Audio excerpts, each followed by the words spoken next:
Hello, my name is Richard Park, and in this video I'm doing a follow-up to a presentation I gave at the APL Seeds, APL Seeds 23 online user meeting. Basically, in that talk, which this is a screenshot from that here that you can see, I gave a very basic introduction to the APL programming language, the basic syntax and some of the primitive functions and operators. And then I introduced a problem from the 2022 APL Problem Solving Competition. And I talked through my kind of reasoning and thought process for a particular solution and showed how to translate that into APL code. And I want to do a follow-up for a couple of reasons. The first being that Morton pointed out in a comment towards the end that the code that I showed on that presentation, or that you can see here, actually misses some edge case for the problem. And so I've had another look over, resolved that in the solution I'm going to present here now. And secondly, as I mentioned in the talk, I kind of, just to keep things simple and not bog everything down in too many details, I just focused on the core part of the solution. But actually, this line of code lives, in a slightly larger, not actually very much larger function, that includes things like getting the data out of the right columns and grouping things together and a bit more processing. So what I'm going to do now is show you a more complete solution and talk through all of the individual pieces in detail.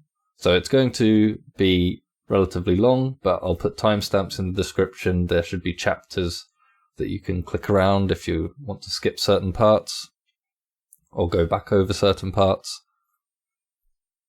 That's the idea anyway. Very, very quickly, I'll sort of recap the problem. Then I'll show the solution and then talk through it all. So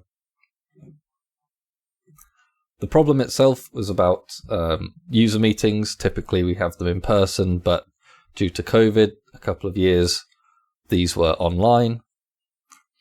So much like the APL Seeds online user meeting, our regular user meetings for these 2 years were online via Zoom.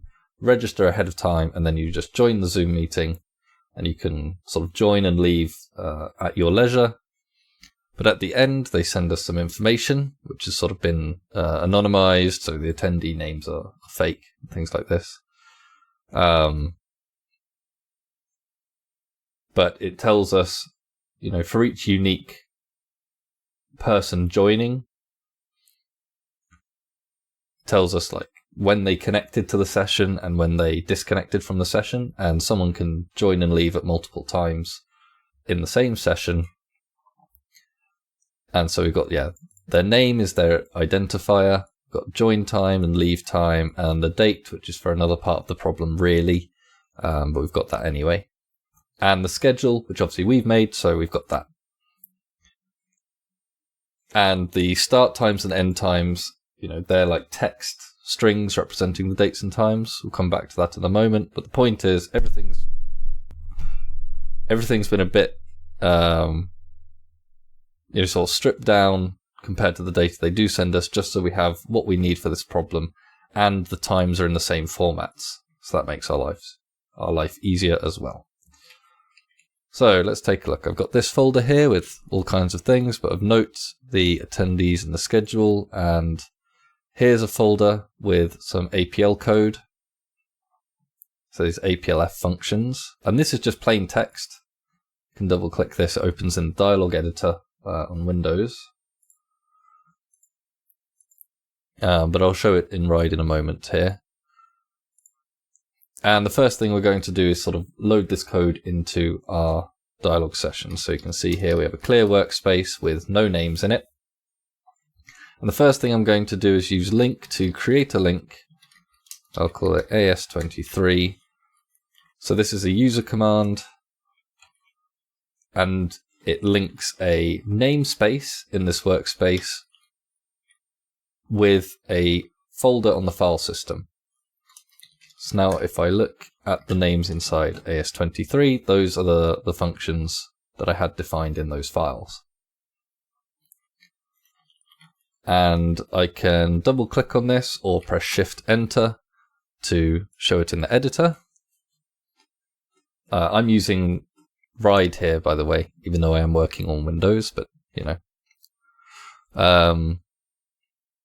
And here's the full solution to at least the first task. So the first task says we have the join and leave times for each person, and we have the schedule. Return a Boolean matrix which indicates with a 1 if that person attended that session. So a session can be a talk, or there are some breaks that are scheduled in there as well. And the last thing is return it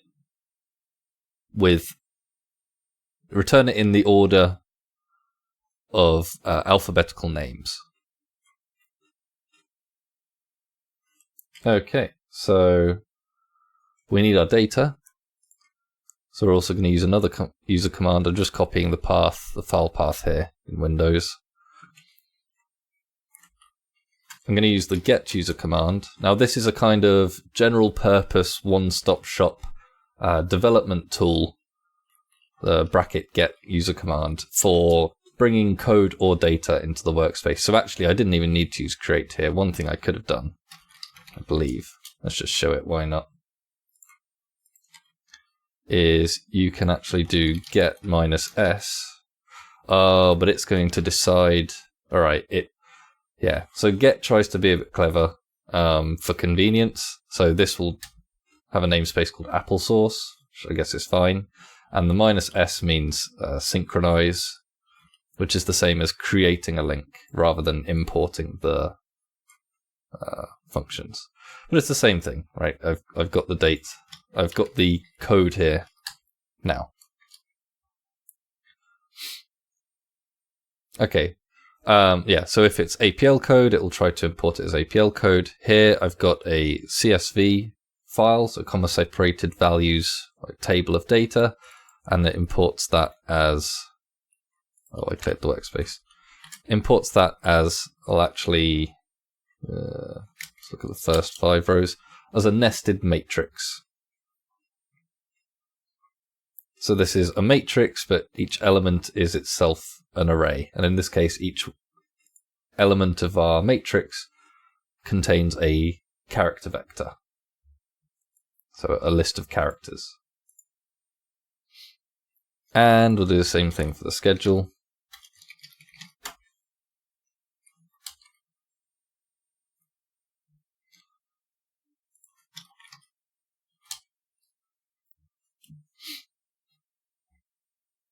Right, and then the point of the function is to say, okay,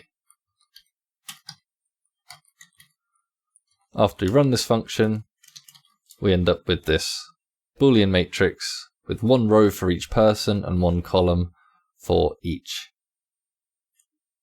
session in the schedule. And it tells us whether that person attended that session, where attending means that they were present at the user meeting, or they were connected to the Zoom meeting for at least half of the duration of that session. Okay, so let's take a look at this code and basically build it up ourselves piece by piece. So what I might do, I've got attended old because I need that. I'll make a new one called attended 2, and it's just going to be the same thing but from scratch.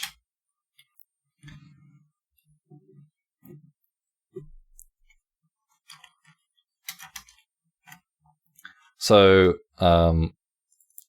if I double click or press Shift Enter, then I open the editor and I can sort of create the skeleton. This is a dfn version.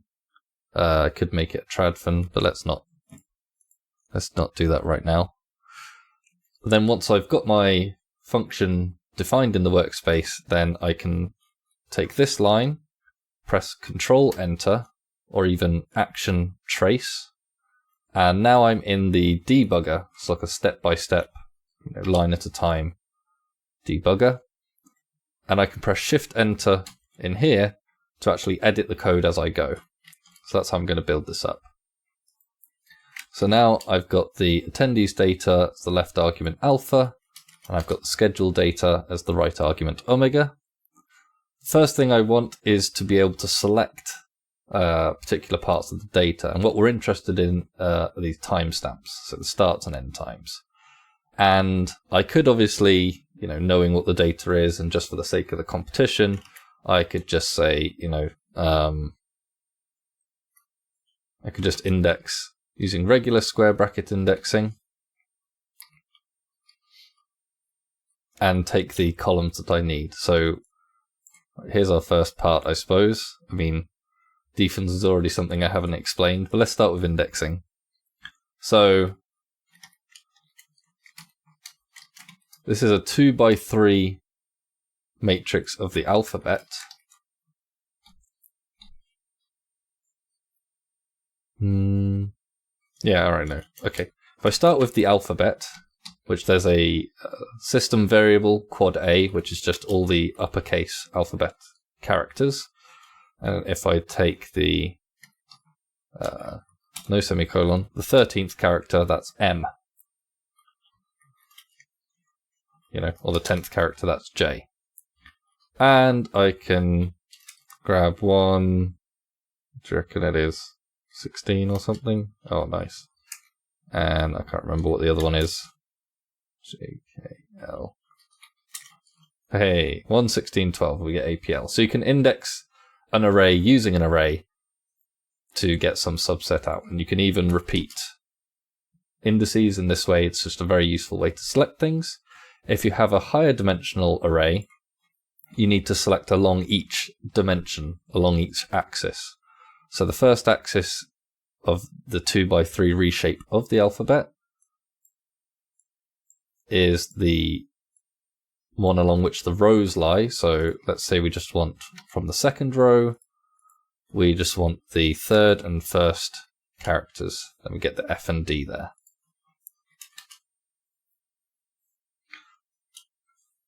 And if I omit one of these axes, then you get the full, it sort of says, give me all of them along that dimension. Okay, so this is how I'm going to select data from my table. And yeah, indeed, one thing I could do is just say, we could say that the join times, how has this happened?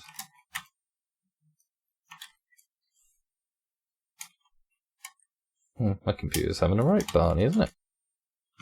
Give me 1 second.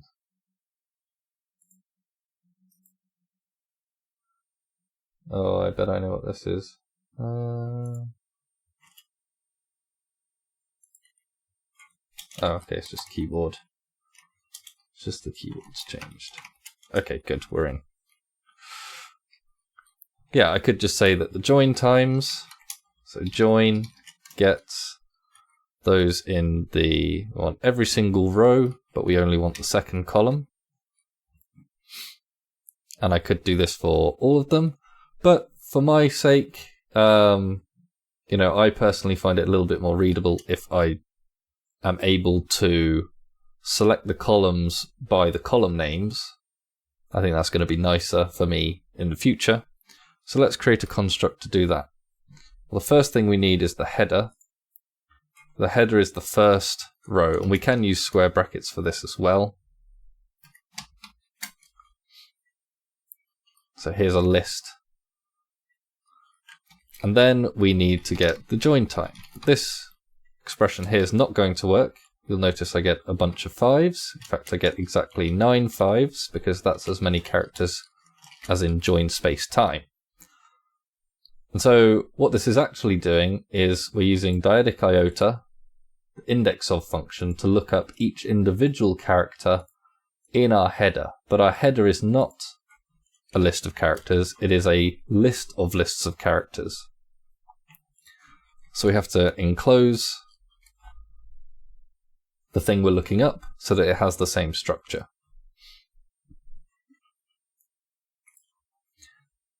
If I wanted to get both, and I use enclose, well, when I put these two character vectors next to each other, then it does something called stranding. Stranding is a generalization of the APL syntax where you just write a list of numbers as numbers separated by spaces.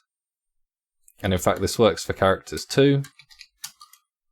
But writing them all with, in a single pair of quotes is sort of a shorthand for this. So these things are actually the same. An extension of this to general arrays, or arrays that contain arrays, is that I've got one character vector and another separated by a space, and this forms a two-element list. Now, since I've already got this two-element list, and therefore the lists within are already enclosed, if I enclose again, you see I get this extra level of boxing. That's no good. So the nest function, which is a left shoe with an underbar, will only add enclosures to simple, what we call simple arrays. So a simple array is one that is not enclosed, such as these numeric lists, these character lists. And you can see the display difference here when I've got boxing on. Then a simple array has no boxing around it. Whether it's a vector or a matrix or a higher dimensional array, there's no boxes because it's simple, or a scalar, just a single character or number.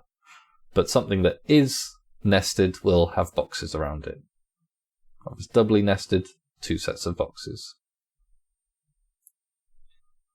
So now I can take my header and I can look up the join and leave time, and as we expect, it's the second and third columns. Okay, and then I want all the rows, just those columns. And in fact, I want to get rid of one of these. And let's just look at 5 of these. Yeah. So this is how we can select the join and leave time. We can generalize this as a function. So knowing that we want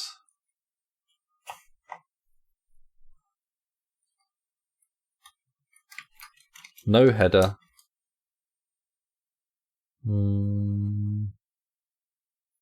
Yep. And column names as our argument.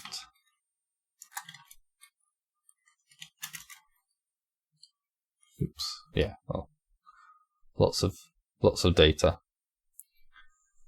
It's worth noting I have rows on, which truncates with fold equals 3. And this truncates any long output, so it doesn't flood my whole session with these dots. And then you see 1, 2, 3 lines. That's what the fold equals 3 means on the output. Okay. So I could call this get function or something to get columns from a particular one of my tables. I am going to do something slightly different, and this is just for performance reasons. So although it's not a big concern of mine, it's such a minor thing to do, and I might as well point it out.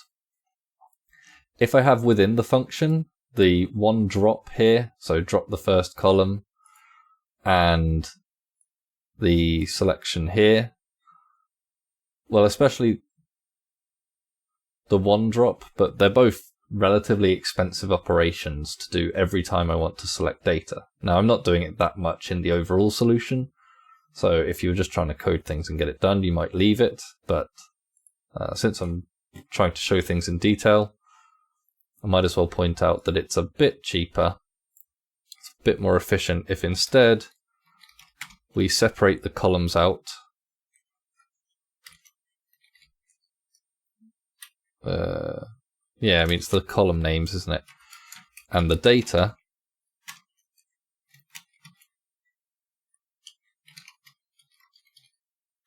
let's just call it at. And we reference those inside, so they're already split up between the header and the data. I think in the actual problem description, it says that your left argument's not going to have the header anyway, so you can't really do this. But I think it's something that's, you know, kind of useful to think about and to know about. Oops, no, it's the data we're selecting from.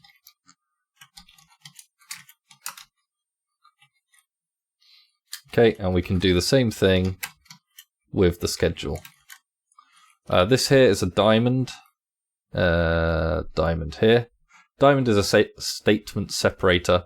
It's basically just like a new line, so you can have multiple APL statements in a single line, which use sparingly, because obviously if you have like many statements in a long line, that can become a bit unwieldy to deal with, depending on how you're coding things and your sense of style.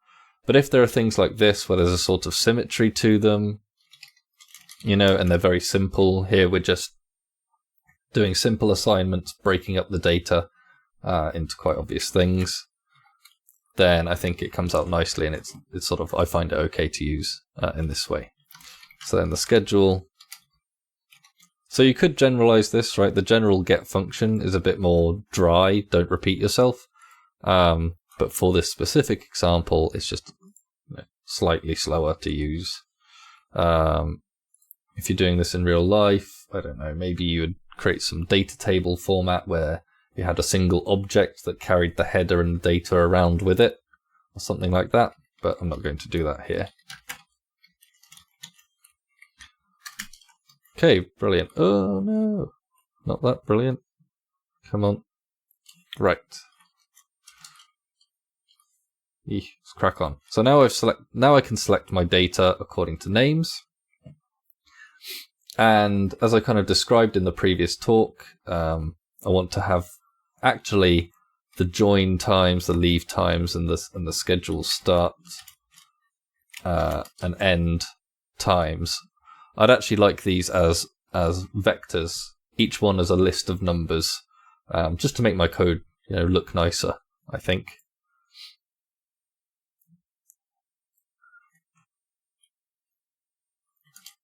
So one way to do that is split transpose and then strand assignment. So if we take the join time and the leave time, then we have these two columns. The split, which is the down arrow, monadic down arrow, this will split an array into an array of one less rank. So here we have a matrix that will become a vector, and it will split it by the rows. So where we had a matrix of rows, we now have a 4-element list of lists. We've got one list for each row. But actually I want a list for each column. So I'm actually going to transpose the data first. So now we've got a matrix of 2 long rows rather than 2 long columns. And then when I split that, I have 2 elements. One is the join times, and the other is the leave times. And I can use a single assignment arrow with the 2 names like this and get the join and the leave. So obviously I don't want just the first 4, I want all of them. Oops. Okay. Now I want to be able to compare or do arithmetic, you know, compute things on these date times, which means converting them. I can't really do that with text, right? I could order these, although that might also be wrong because we've got the years last. So it would be like lexicographical, you know, I'd order it by characters. So all the Novembers would come together regardless of which year they're in. So that's something to watch out for. But also I can't easily, round up to the nearest day, or find the minimum of 2 times, which is the earliest time, things like that, which I need to do. So we need to convert these into numbers. This gets a little bit hairy, but stick with me. There's sort of 3 steps here.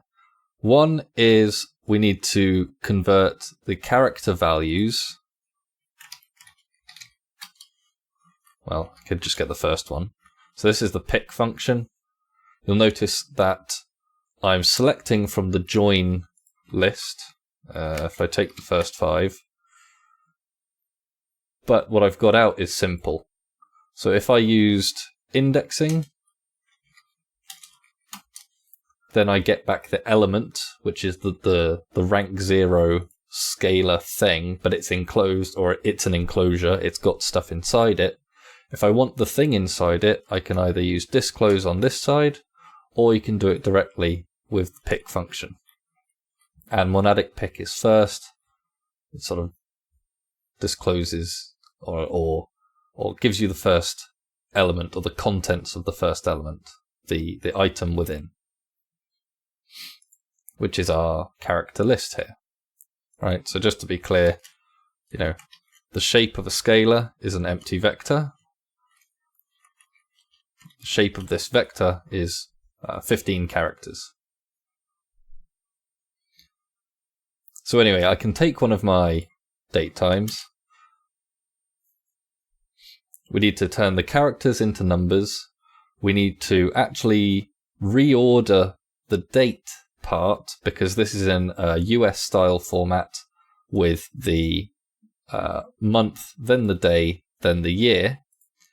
But we actually need it a different way round in order to do the last step, which is to convert the list of numbers representing a date and time and turn that into a single number that encodes both of those pieces of information. Well, it sort of is a single number that represents a point in time compared to some reference. So, okay, let's do the first part, converting characters to numbers. There is a function called execute, which can be used to do this. Let's get a couple more examples. 2e6. So, where what I have is characters that I can't add up because they're characters. If I execute that string, then I can add up the numbers. The main issue here is that execute is actually a general purpose APL expression executor. So it's potentially dangerous if you're using this with external data sources to execute arbitrary bits of data. In the trivial case, if someone puts quad off in their data, then it will just kill your APL session. Things like this. So we're going to use something a little bit more robust. It's called quad VFI.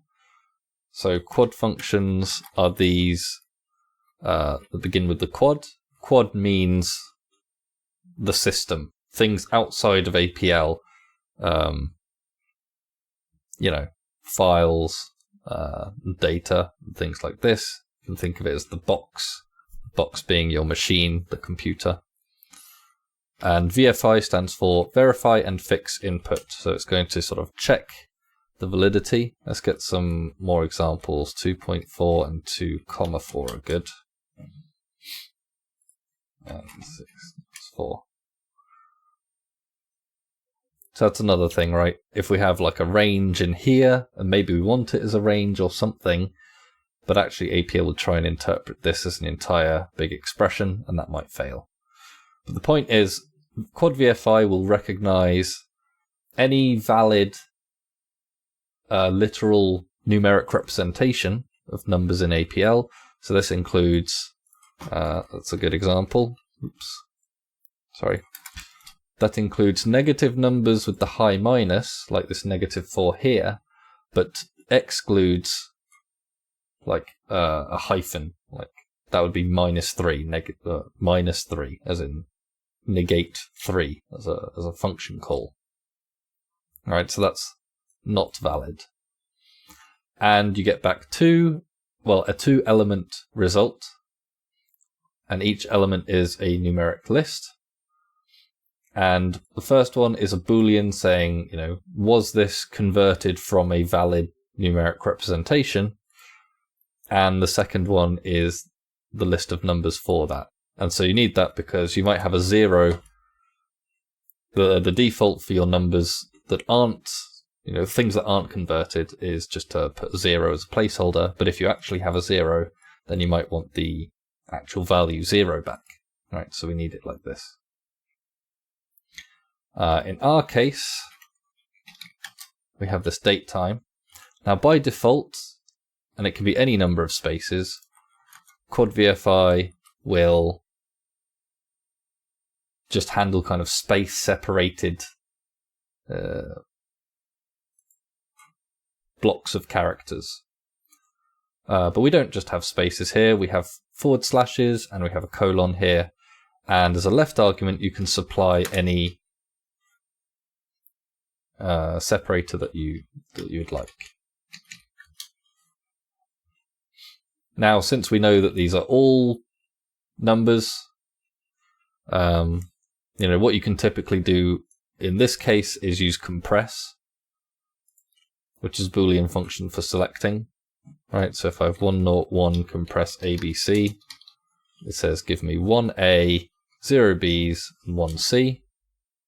You can actually put numbers other than Booleans in there to get repeated values. And you could do this here with a little atop function train. You could say / quad VFI. That's kind of a common pattern. And then you need to disclose the result. So this is actually a compress reduce using both meanings of the / One is the operator. For example, +/ inserts the plus in between all of those elements. And the other is this replicate here, which takes some numeric values and uses it to replicate the elements or rows or columns or major cells otherwise. Right, repeat pieces of the right argument.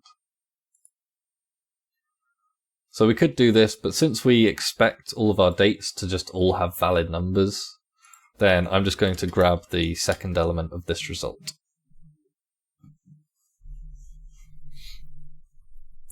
Okay, then I said there's a problem.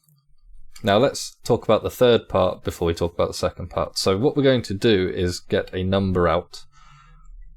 And the thing we're going to use is called quad DT, or the datetime system function. In general, you do this most of the time with system functions, but if you're unsure about a APL built-in, or like a dialog system function, or what a primitive does, then with your cursor, the sort of vertical line here highlighting that thing, you can press F1, and in Windows, I'm using 19, so you can't look at that yet. Let's just click latest.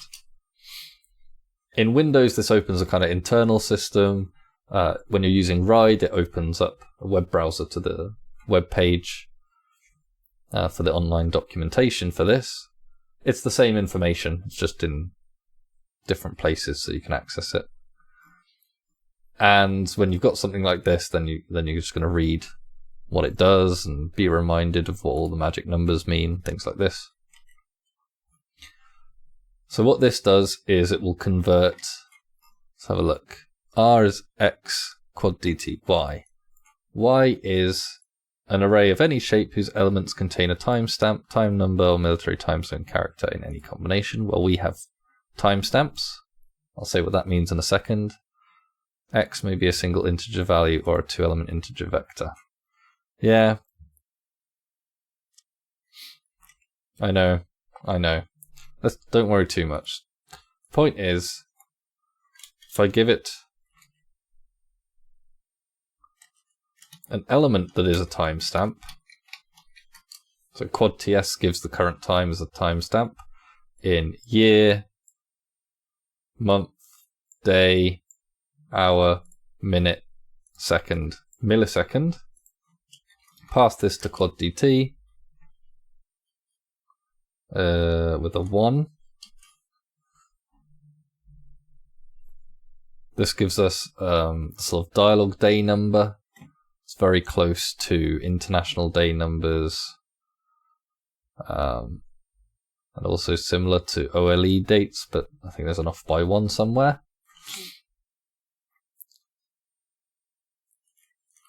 But this is going to be awkward with our precision, so I'm going to choose one of the time numbers that's a 1 second tick. So we get 1 second precision out, and in fact I'm going to use the Unix time. So it's the number of 1 second ticks since the 1st of January 1970. And that's a single number representing a date and time. So we'll put 20 in the left, and we get this quite large number out, but at least it's like 1 second precision. But it requires a timestamp in the format, from years all the way down to milliseconds. Well, you can actually omit any of these trailing things to get, less precise. So if we don't care about the time of day, which is the date, then we can just take the first 3 elements, etc. But before we do that, we need to reorder the first 3 elements. So to do that, I'm actually going to use a rotate, because if we just take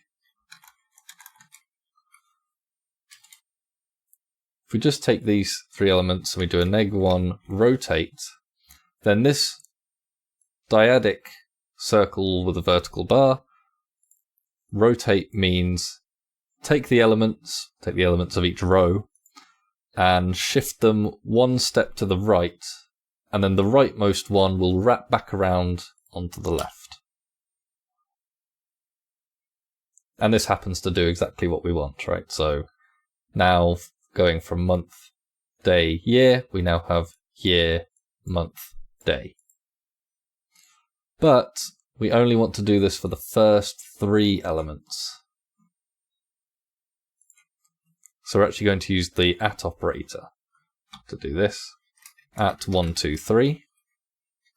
The at operator, if you give it an array, then that's a set of indices where you want the left operand to apply. If you give it a function, then that should be a function that generates a Boolean mask of where you want the function to apply, the left operand to apply. Now, the at operator has one shorthand that's worth making note of, and that is, so say we have, in general, it's a function on the left of at.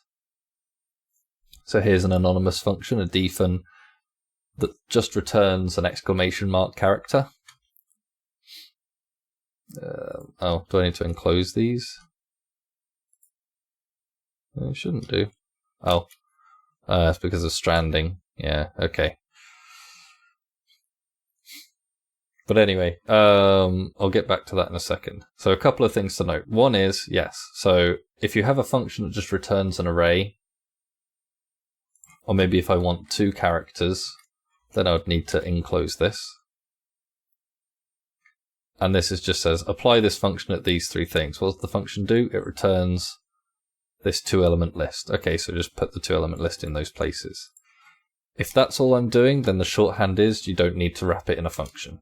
Oh, but you do need to enclose. You do need to enclose anything above a scalar. Or you need to make sure you're providing a scalar, because an element must be a scalar.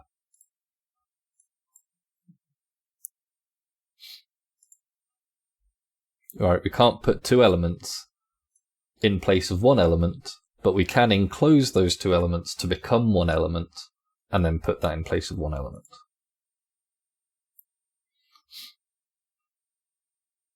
Okay, but we don't want a function. We don't want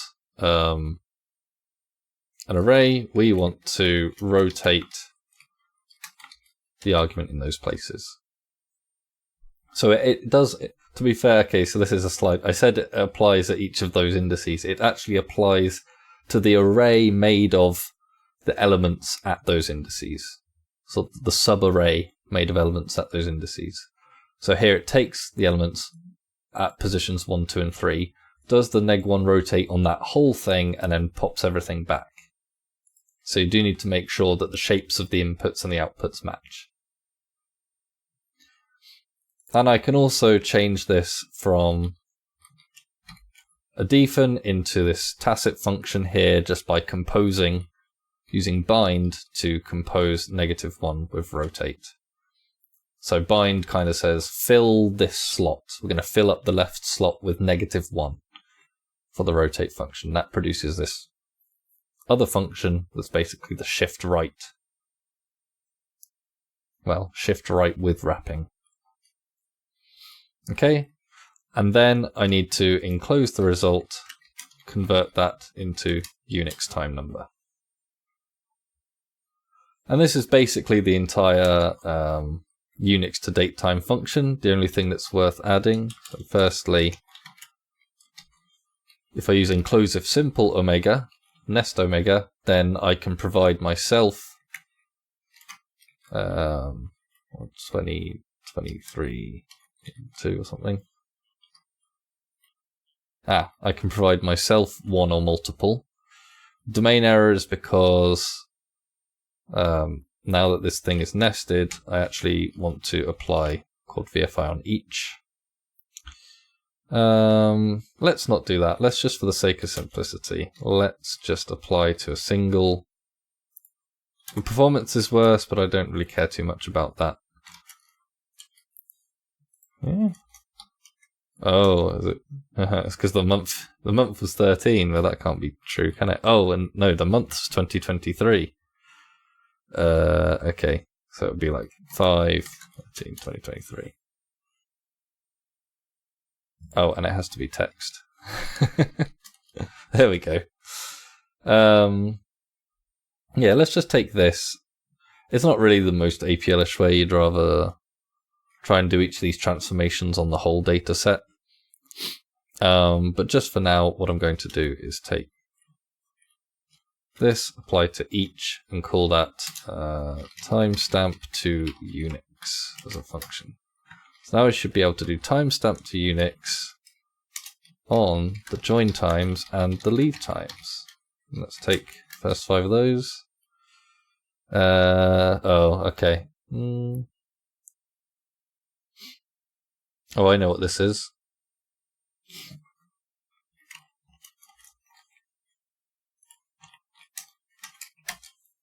We have some, right. So we have some data here that can't be converted using this function. So what we're going to do is normalize the data, make it all in the same format. The way we do this, I could, and I had done this before, Adam pointed out what I'll explain to you now. I could make a function, or I could make a mask for the rows with this, filter them out, and then try and pop back the blanks later. But it involved a bit more rearranging than I liked. It's okay to do it that way, it wasn't bad. But in this case, it's actually simpler if I just replace these all with like a 0. Well, a date time equivalent of 0. And the date time equivalent of 0 is we're going from a 20 to a -1 quad dt. So this says go from a Unix timestamp into a quad TS style one. And we can see that a 0 in our scheme is the 1st of January 1970. It's the epoch thing. And so we're just going to place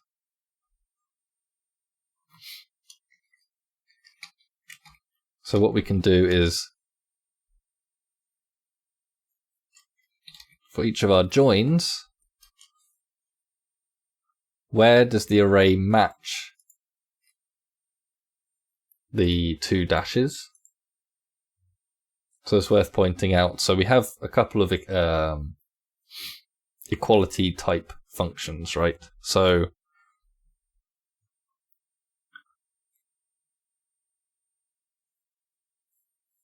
One is obviously equality. Yeah, go on, then take join. So say dash dash equals, well that's going to be a length error, mainly because it's trying to match 2 things with 10 things. Can't really do that. We can use scalar extension to look is one, whereas 1 dash equal, but equality is what's called a scalar function. So it sort of pervades through the structure of arrays and actually compares all simple scalars. Right, so we've got the simple individual characters that are hyphens, and it's all the individual characters, and it's comparing that to the single scalar. Okay, so the problem is now it's doing it within each. Can't even enclose this. Because then it's within each differently sized. Some of them are 2, some of them are however many it was. You've got different length arrays, so you can't really pair them up. Okay, but there is another function called match. Match compares not only the contents of 2 arrays, but also their shapes. So 2 arrays will match if they have the exact same shape and data, whereas equality is just about comparing the data.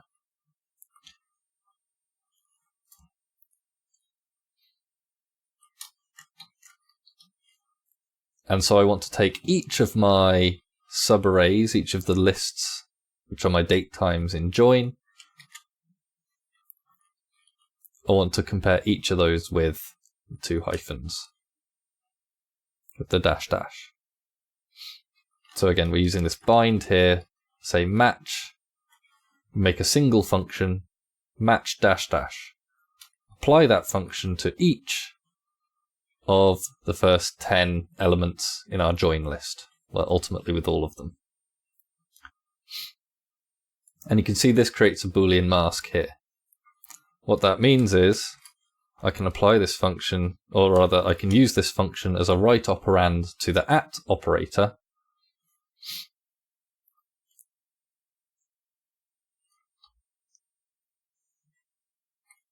And I can say I want to, in that place, put, I believe it was 1/1/1970, right?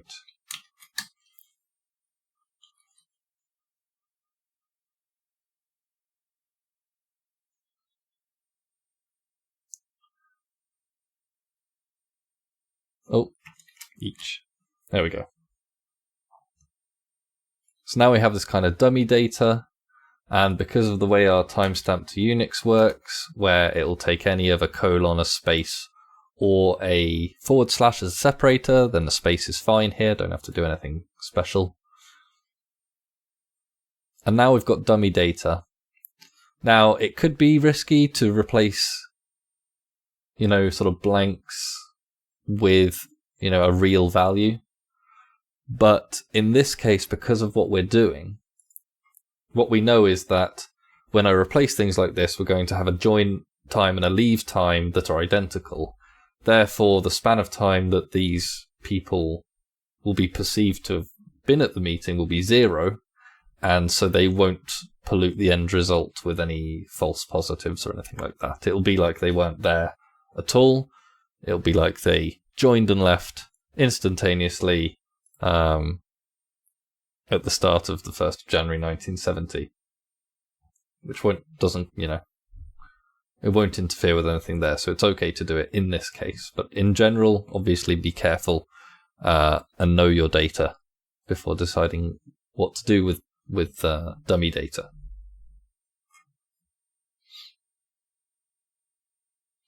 Okay, so actually I want to do this anyway.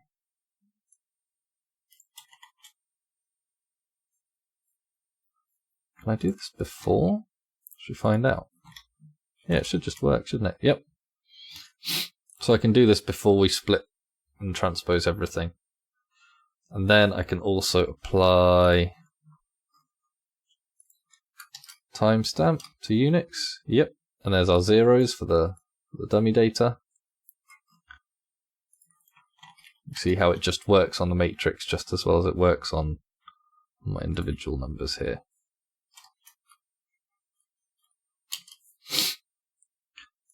Now, of course, this problem only applies to the attendee data. It doesn't apply to the schedule. The schedule has all valid dates and times. So the start, the leave, timestamp to Unix of the schedule start time, end time.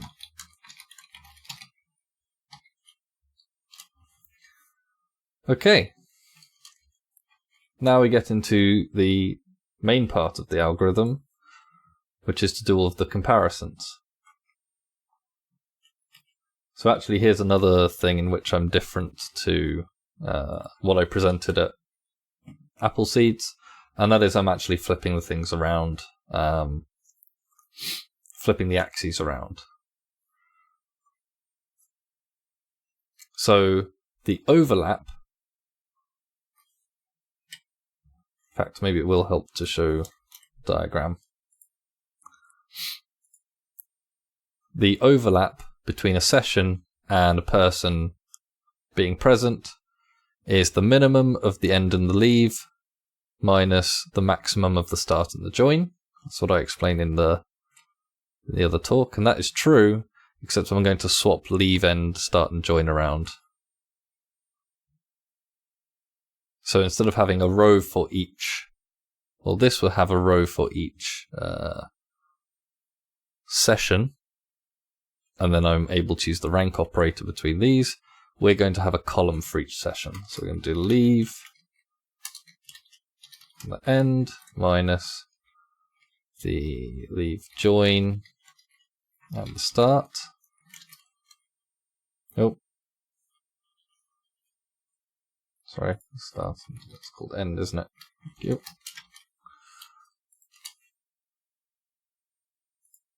Really? Leave, join, end, and start. Oh, there we go.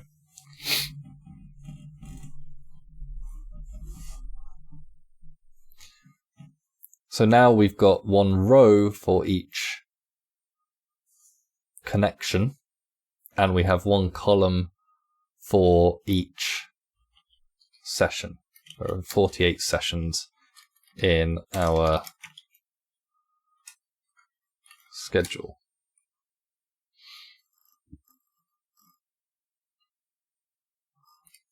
Okay.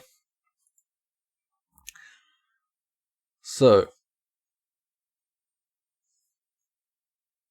where do we go from here?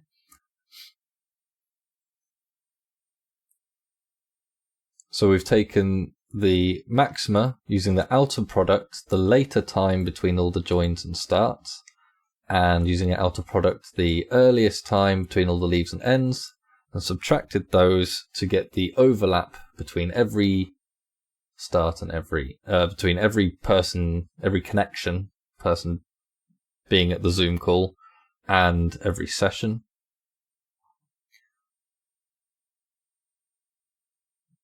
Now we know that one person can join and leave multiple times in a given day, or in a given session. In fact, here you got 9th of November, and Jaslyn Chapman disconnects and then almost immediately reconnects the same session. So we need to watch out. This is the edge case that Morton warned about, and in fact I compared my solution, my fixed solution, with what was used for judging the competition, and luckily my colleagues did it correctly, so we can be assured that that was correct at least. Thank God I wasn't the only one judging correctness there. But you need to watch out for that, and by basically the difference being, here I'm just doing the straight up comparison, so half of the duration compared with the overlaps, and then I would group them afterwards, but actually we need to add up these durations grouped by the attendee name, which is the column attendee. Right, so that all of Jaslyn Chapman's overlaps get added together, etc. And then we truly know whether they attended or not. So obviously we've got all these negative numbers here, and if we added all these numbers up, then that would skew the result massively. So we're just going to do a 0 max. And so now we only will take contributions from positive overlaps where someone was present for a particular session. And then we need to do the grouping. So the names, these are the people's names. It's the attendee column. And we can use the names to group our data.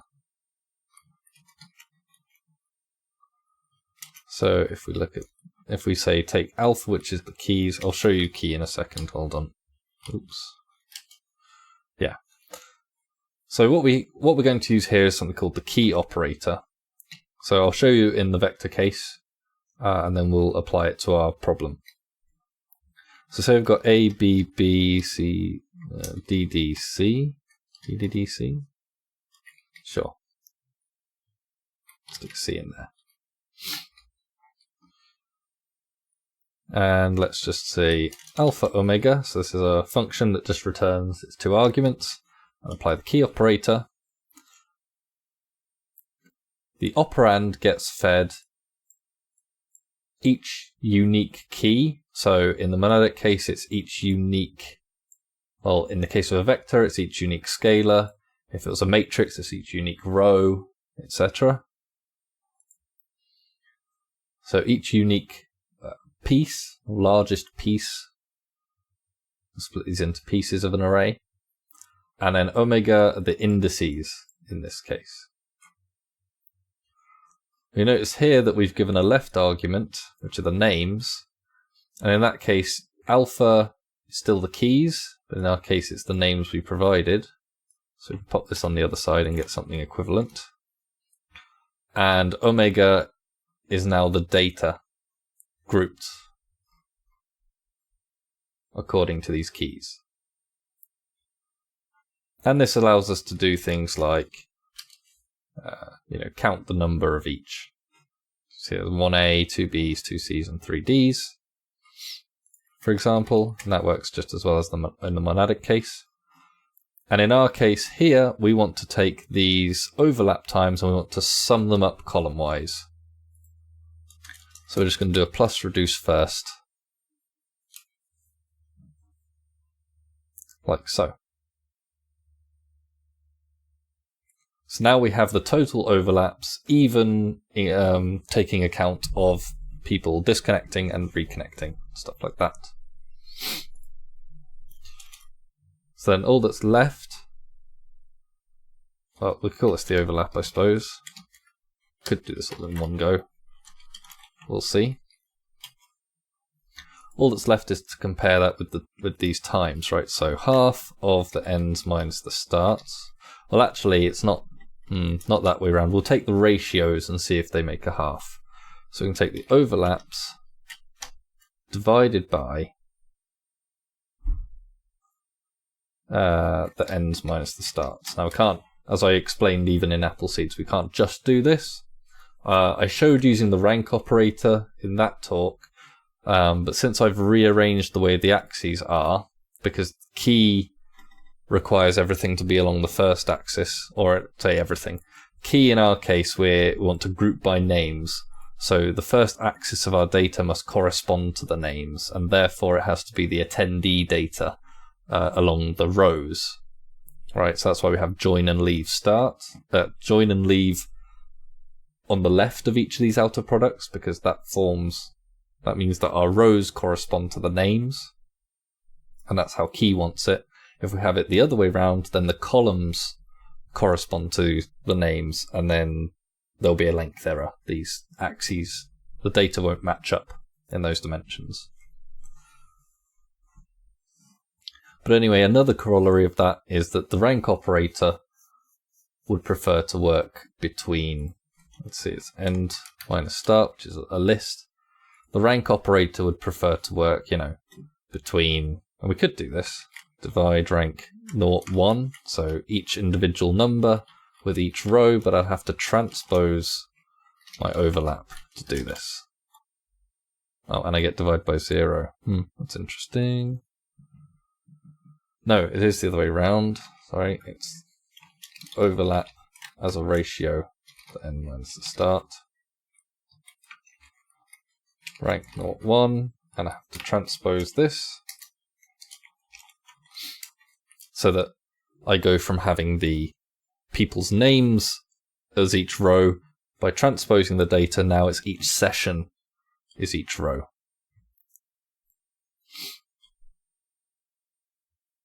Interesting how large that is. Why is this a 3D array? Oh, other way around. Sorry, it's now lists on the left and scalars on the right. There we go. And then we could just do 0.5 less than or equal to this.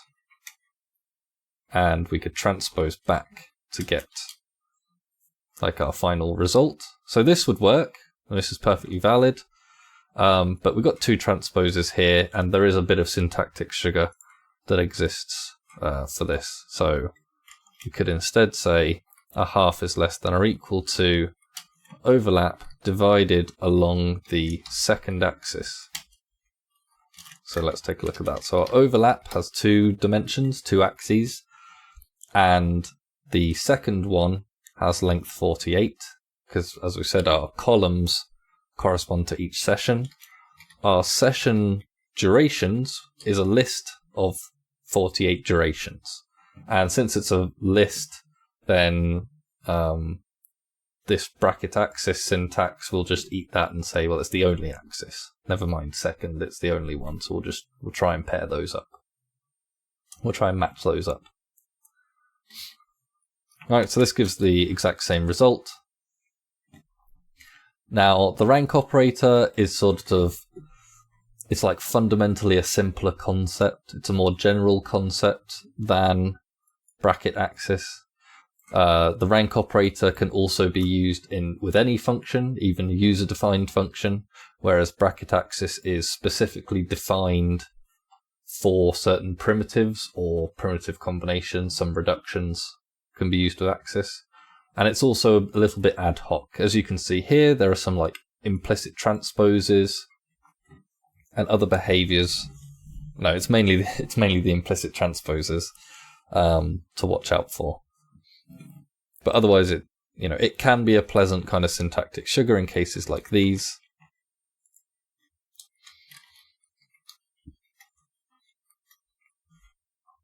Otherwise, when I'm thinking about code, or at least building up solutions, I'm a bit more used to the rank operator. Some people are more used to bracket axis, but it's just a matter of taste. I think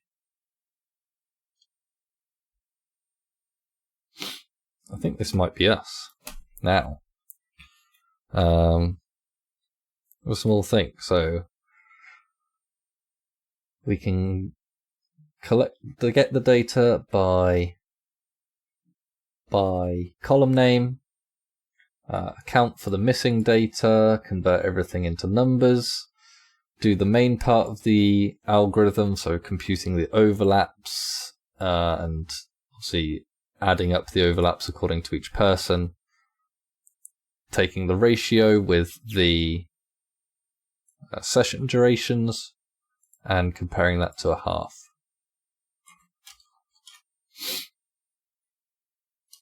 And I guess we can check this by saying applesauce dot attended match attended to. And if they match... Okay, so I've not... Oh! Last part of the problem is to return everything in alphabetical order of names. So applesauce dot attended to. Let's just write that in. We can do that in here. We've already got the names. Do we? We never even acquired... Oh yes, we did it in the session, that's why. So we just sort of got this global floating around. But in general, it's worth noting, by the way, I've been defining, as I've sort of been explaining things, I've been defining things in the session, and those are in some sense global, or at least they have namespace scope, and I'm working in the root namespace, which is referred to as hash. So I go names hash. Then these are all the names I've defined in hash. Okay, it's just R, the attendees in the schedule. Maybe there's more. And actually, if I was stepping through the function, then I will have been in the Apple source. So I've got join and leave there, names overlap, right? But because I'm using link, then none of those names, the only thing that gets defined in my link are the functions that I've defined in the editor, or that I've explicitly added with the link.add user command, which I haven't done any. So you can sort of work in this way. You can play with things in the session. You can build up your functions in the editor or in the debugger, as I've been doing.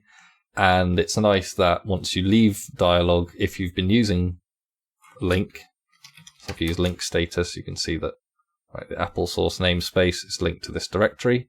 If you've been using link, then all the code that I've changed here, you can see there's an attended to function now. That's all saved on the file system. And then later I can use my source code management system, so like Git or SVN or something, and I can commit those changes as and when. But while I'm working, I don't really have to think about it, which is quite nice. Anyway, so names is the attendee column. And then I need to sort unique names. So let me explain this last piece, and then we'll be done. Well, firstly, right, there we go. So that solved the problem. Let's just explain this last thing. You see they're pretty much identical, aren't they? Should be. Except here you can see I'm using each is inside, whereas in attended to I've defined it as one big function. I haven't even defined the function, so bully for me. But I showed solving for one and then just applying each for everything, whereas here we kind of apply each to the individual pieces in the timestamp for to Unix function. But anyway, the main thing I want to show is just the last piece here. So yeah, got this attended matrix and I want to reorder it. So in APL, we don't have a primitive sort function, although there is an idiom for sorting. Well, there are a couple of ways of spelling the idiom, but this is one. This is like the general way. You can see how the editor has turned that purple. It means dialog's recognized that and says, okay, when I see that exact spelling, I've got optimized code that's faster than doing the individual subfunctions. Right. So sorting is obviously returning things in a particular order. To grade something, which is the primitive in APL, is to return the indices that would be used to order the argument. So in the case of a vector, then I can just use indexing with the grade. You see that's also an idiom. It's another way of spelling it, and this is like the vector case. Right, so the grade returns the indices that would put things in order, and then indexing will do the ordering. And the idioms are recognized and they do it all sort of together. The only difference with this spelling here is that instead of using the square bracket indexing, which is a kind of special syntax that's sort of convenient, at least for vectors and matrices, if you're trying to select particular columns, I find it quite convenient. And it's also used a lot in basic introductions to APL because sort of axes, everything used to be thought of in terms of these axes or dimensions, right? And they're kind of orthogonal, so they're kind of independent, and you've got three-dimensional arrays and such like. But another way to think about arrays like this, so here's one with 3 axes, and so we want everything from the first dimension, so both planes where each submatrix is a plane. We want just the second row and the second and fourth columns. All right, so we've got the F, H, R, and T here. All right, so it's like that's one way to think about multi-dimensional arrays. Another way to think about them is in terms of cells of a particular rank. So this three-dimensional array is made of two major cells, which are rank 2 cells, that are two matrices. Each of those matrices is made out of 3 1 cells, rank 1 cells, which are the 3 vectors, the 3 rows of each matrix, and each of those is made of 4 0 cells or scalars. So each row is made out of 4 individual scalars.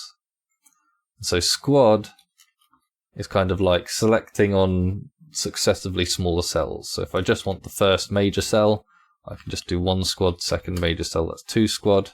If I add another specification, then this is, right, from the second major cell, give me the third next major. So from the second submatrix, give me the third row. If I want to select multiple things at once, you kind of have to build up these more complex indices. So this says from the first major cell, give me the second and third rows. But anyway, the point is, really the nice difference is with squad, you get a general indexing function that works for any rank array in general. Whereas if you use square brackets, you must supply the correct number of semicolons in your indexing expression, or else you'll get an index error. Thought you might get a rank error. Okay. Depends which one gets hit first, I suppose.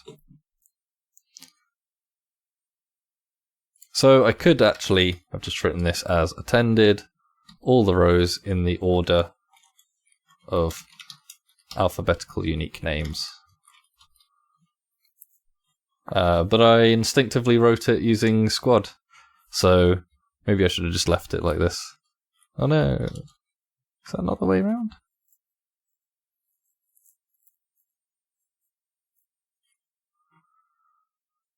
Sorry, it's reordering the rows, the columns stay the same. Right, brilliant.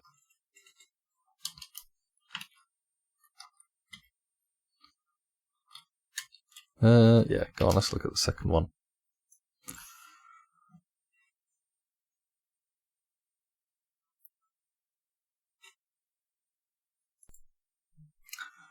Yeah, so, I mean, that's it. I know it's, when you dig into every individual detail, it's quite a lot of stuff. So, of course, you know, there are a fair number of decisions and technical details that are kind of implied within, you know, every single short expression. But the overall logic, there's not that much to it. And therefore the overall code, there's not that much to it. And so it becomes, you know,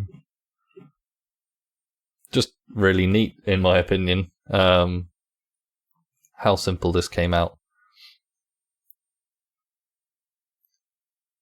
Hopefully this has been useful for you if you've just started learning APL and you want to see what... Oh no, what happened there? Oh, okay, I've just been playing with different versions. If you've just been starting out and you want to see what, you know, something more substantial than a one-liner looks like, then here you go. I would rate this pretty highly if I was judging the competition. Obviously, I'm a bit biased. The only thing I would say is possibly you want some comments to provide the context that I've been giving to you with words. Probably not so much about the technical details of, you know, choosing to use bracket axis versus ranks and transpose. That's not really relevant. When it comes to competition solutions, the clarity being the choice of names, the sort of choice of constructs used, and any comments, which there are basically none here, there are none, should go towards explaining the understanding of the problem. So it should be explanations of, we provide the dummy data because someone joining and leaving in the same instant won't count towards the attendance scores. You can use comments to label this as the time, the total time that a person, you just explain that the overlap is the total time that a person was at the meeting during a particular session, and things like this, right? So explain all those things, but the details of whether you decide to write a function and apply that on each of your timestamps, or whether you sort of embed the eaches within the function, that's not really neither here nor there. It's not the most important thing, unless there's some like incredibly drastic performance reason that you've written something obscure, in which case that really needs explaining. But most competition problem solutions, or at least, I don't know. It's rather, not most, but it's nice when they're fairly simple and they map to the problem nicely. That's obviously the challenge. That's what's hard, right? I'm showing you this as if, oh yeah, you just write this. This is like my third, fourth, or fifth time solving this problem. So I've been able to iterate on my process and think, this has always been sort of core part of it, but previous versions of this were slightly more complex because I didn't think about replacing the data like this. I did the match each, but then I had a Boolean mask and I got rid of the data that didn't convert, and then was having to reorder parts of my result in order to put things back in the correct place. And it was fine, just as fine really as a solution overall, because it solved the problem. But Adam pointed out to me, okay, you don't actually need to do that. You can avoid, an extra lookup, which is quite expensive, and an expand, just having all the data available and homogeneous, rather than having special cases, right? Last thing I think is worth showing just very briefly is this thing that I messed up in the presentation, or at least the version before, right? Where attended old, where this version does the same kind of overlap computation, but instead of adding, it doesn't add up all the positive overlaps. It just asks if each individual overlap is more than half of the duration of each session. And so that misses if someone turns up for like part of a session, then leaves for a little bit, and then comes back and watches the rest of the session. If those individual two connections are less than half of the presentation, then neither will get marked as having attended in this version, in the old version. But really, if you add those two connections up for the same person, then it should be marked as attended, because the overall overlap is more than half of the duration. And I'll just show you sort of evidence of that here. So we can do R0, just call it R1, the first result from the old one, and the second result from the new one. And in fact, it's quite, if I table, so turn into a matrix and therefore display on top of each other the first 5 rows of each of R1 and R2, you can see that it's subtle, right? These are identical, these first 5 rows, and in fact we can ask, how many where R1 is different to R2, and there are actually only 8 cases 8 ones where there should be, 8 zeros where there should be ones, or whatever. Because if you look at R1, in those places, they're all zeros, and R2, they're all ones, and it's because of this edge case that I'm explaining here. So if you look at the first of these cases, 1634, then basically that's the attendees. If I do the left tack reduce, that just gives me the first column. I actually have to sort this. Well, I don't have to. I could just, it doesn't matter. It's the easiest way to think about it. Sort the attendees and get, now I've also got the header in this. No, I don't. Oh, no, because it's sorted in there. Right, so let's drop the header, don't forget that. And then it'll be the 16th person. Really?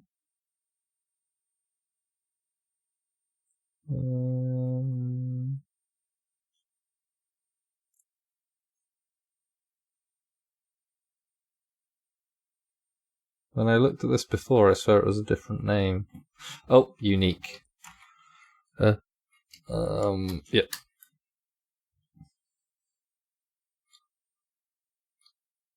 Ah, sorry. Unique. Aidan Fisher. I think this is right. Sorry. So, because I have to rearrange the names that I'm getting from the source data and turn it back into the same order as the result data. So, right, 16th person there. So if I view the attendees where compressed by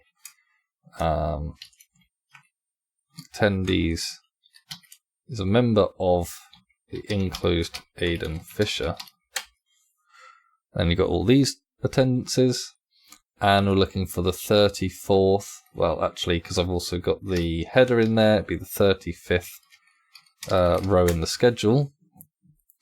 And that's this presentation. Quad JSON table support goes from 5:45 to 6:15. That's half an hour on the 8th November 2021. If we look at the 8th November 2021, indeed, Aidan is present up until 56, so is there for like 10 minutes. Alright, 45 to 56, it's like 11 minutes. Then disconnects, and then rejoins at 4 minutes past. And attends for the last, well, that's the last, also 11 minutes. So individually, there's like 11 minutes one side, 11 minutes the other side, and both of those are less than 15, which is half of 30 minutes. But together, that's 22 minutes, which is definitely more than half. So you can see why there's a difference there. Okay. I'll leave it at that then. Thank you very much for watching. I hope you found this useful. Obviously, like it if you found it useful. Subscribe. Any questions in the comments, more than happy to address those. Check us out on apl.chat, APL Orchard, APL Farm on Discord. Various other community things exist. And be on the lookout for APL Seeds 24, which has not been announced yet, but, be springtime next year if you're watching this soon after it's uploaded, or during 2023.